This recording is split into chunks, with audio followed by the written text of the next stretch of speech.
Hi, I'm James and welcome to another review. Today we're going to look at World of Tanks Rush, which is a card game based around World of Tanks. So I picked this one up cheaply, second-hand, in a charity shop. It caught my eye. It's not something I probably would have gone out and bought. Lovely box artwork, so it's a nice start. So artwork's repeated on the rule book, nicely illustrated throughout, fairly easy to read. 16 pages long, including sort of the titles and credits.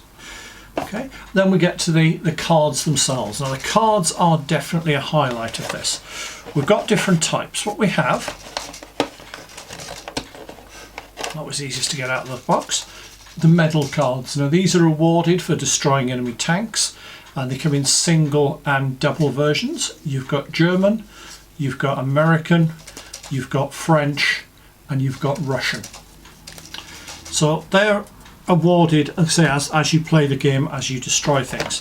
Another way to win points is there are objective cards, and because the game deals with between 2 and 4 players, so 2 and 5 players, you actually have a number of cards based on the number of players, plus 1. So these are chosen at random at the start of the game. So for example, that one is have the most heavy tanks in your hand at the end of the game, have the most assault guns in your hand, have the most double medals, have the most German medals, most Russian medals, and so on. They're worth a considerable number of points during the game.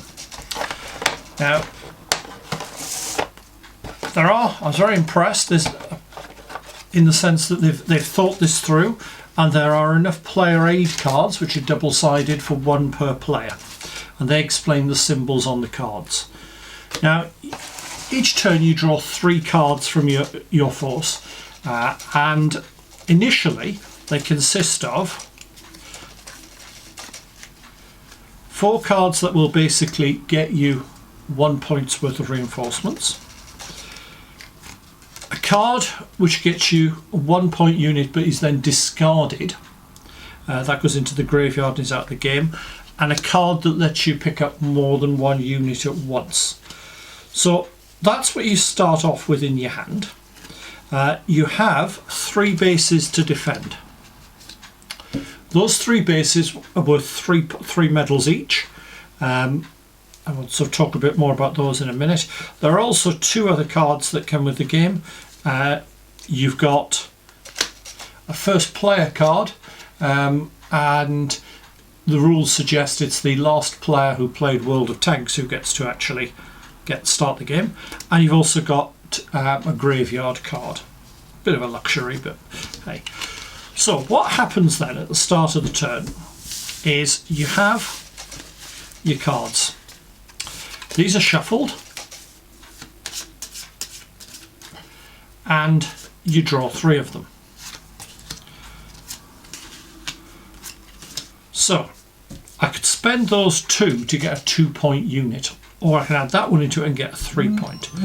So nice and straightforward. But how are these points being spent? Well, what we have what I think are the highlight of the game, the actual unit cards. Now the artwork on these is outstanding. I'll hold a few up for the camera. Hopefully it will focus in. Be nice if it did. Come on. Okay, I'll take a couple of photos. There we go. We're getting a focus shot there. So as you can see, the artwork is nice and evocative. I'm just literally picking a few off the top of the deck here. And they are divided into the same 4 nationalities as the medals. From a British point of view, that's a little bit annoying. We don't get any British tanks, which would have been nice. If they ever do an expansion, I'm guessing that could be a nice little way to do it. And you'll see each card has got a number of ratings. We've got the nationality, we've got the name, we've got the combat value. And I'll talk more about the combat value in a minute, but basically attack and defense and the type of unit.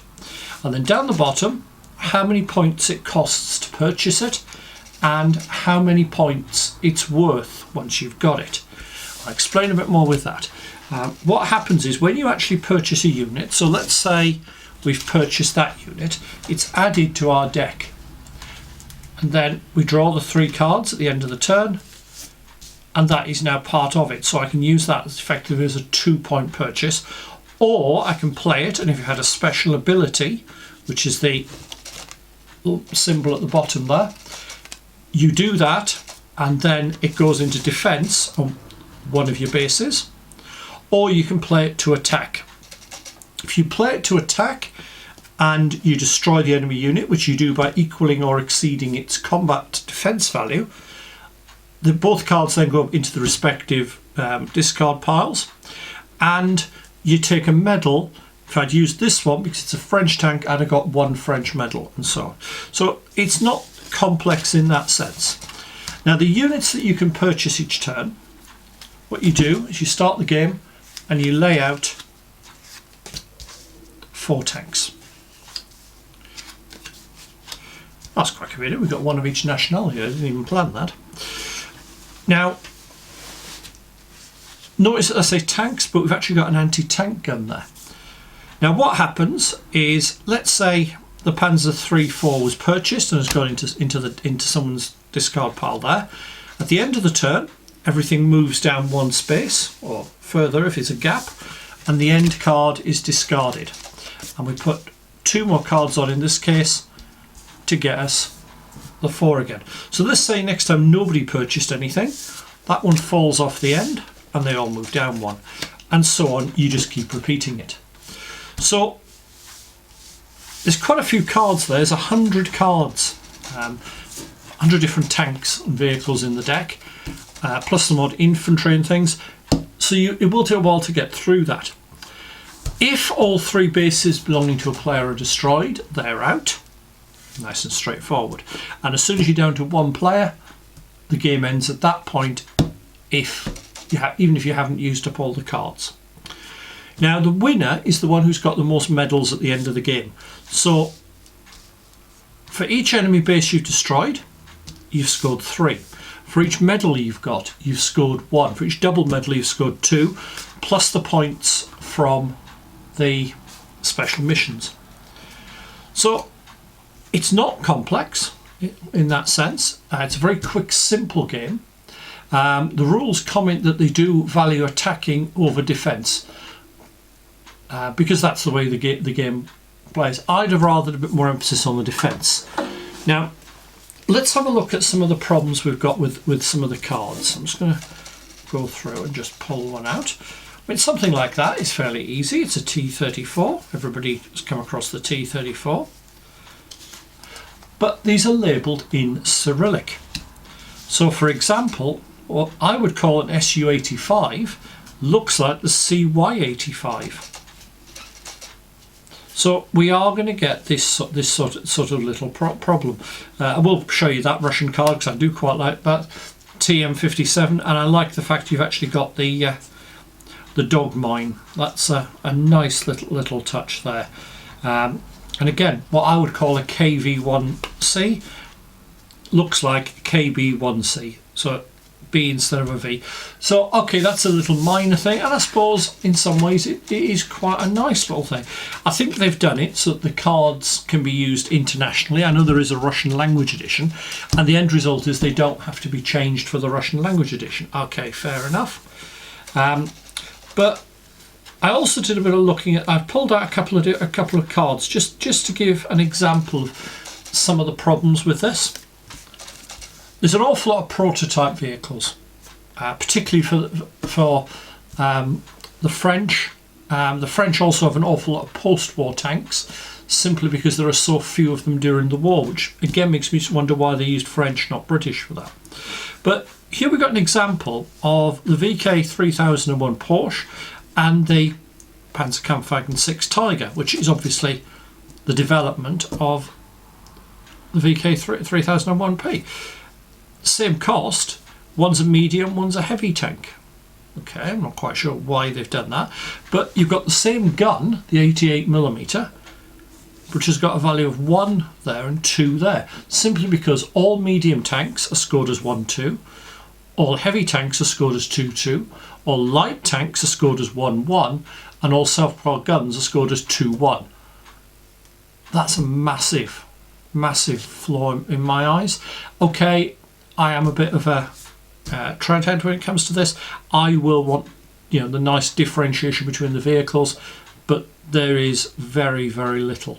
The only differentiation between these, other than that, is the fact this has a special ability to repair, which is basically discard 2 cards which aren't very much use from your deck and put them in the graveyard so they're not used again. But I also thought I'd look at the proper differentiation. You have the M26 Pershing as a medium tank, as is the Panzerkampfwagen 5 Panther, as is the M2 medium tank. So the Pershing and the M2 both have the same combat value. That doesn't gel with me. Okay, I don't want a game of top trumps, but what could have been interesting with all vehicles differentiated, it's a card. It's lost all that uniqueness of the vehicles. As a game, it's very simplistic. It's very slow starting because you're starting with very weak tanks. A lot of the vehicles you have in the draw pile are going to go off before you can even afford them. It hasn't appealed to me. For somebody who's interested in tanks, it feels like such a wasted opportunity. The artwork is fantastic. I think it's brilliant, but that really is the only strength of the game. I hate to say it. Hope that's been useful for you. Let me know what you think in your comments, and I'll see you soon for another review.